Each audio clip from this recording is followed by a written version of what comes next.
La 13e édition du congrès d'anthropologie médico-légale s'est déroulée à Nice en avril 2013. Cette rencontre a permis à près de 80 experts internationaux de se réunir afin de mettre en exergue les dernières recherches et techniques mises en œuvre dans les procédures d'identification humaine. Le professeur Quatrehomme, chef de service de médecine légale au CHU de Nice, a créé un laboratoire d'anthropologie médico-légale à la faculté de médecine de Nice et c'est grâce à lui que Nice est devenu le rendez-vous européen de la discipline.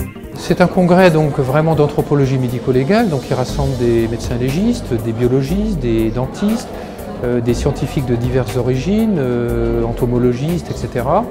Et le but c'est vraiment de faire le point de l'avancée des techniques dans le domaine de l'anthropologie médico-légale, parce que les techniques évoluent extrêmement vite.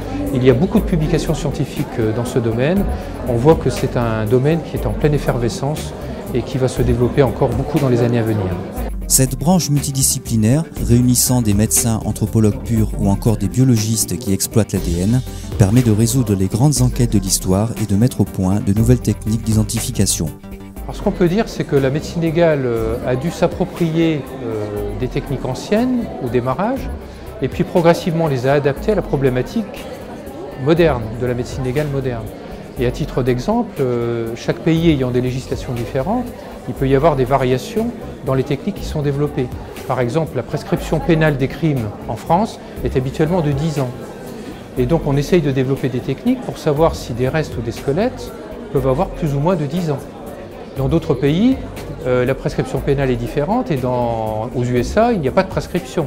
Les crimes sont en général imprescriptibles. Et en France, on a cette prescription pénale de 10 ans. Donc on voit bien que la médecine légale doit adapter les techniques qui vont être développées à la problématique juridique du pays.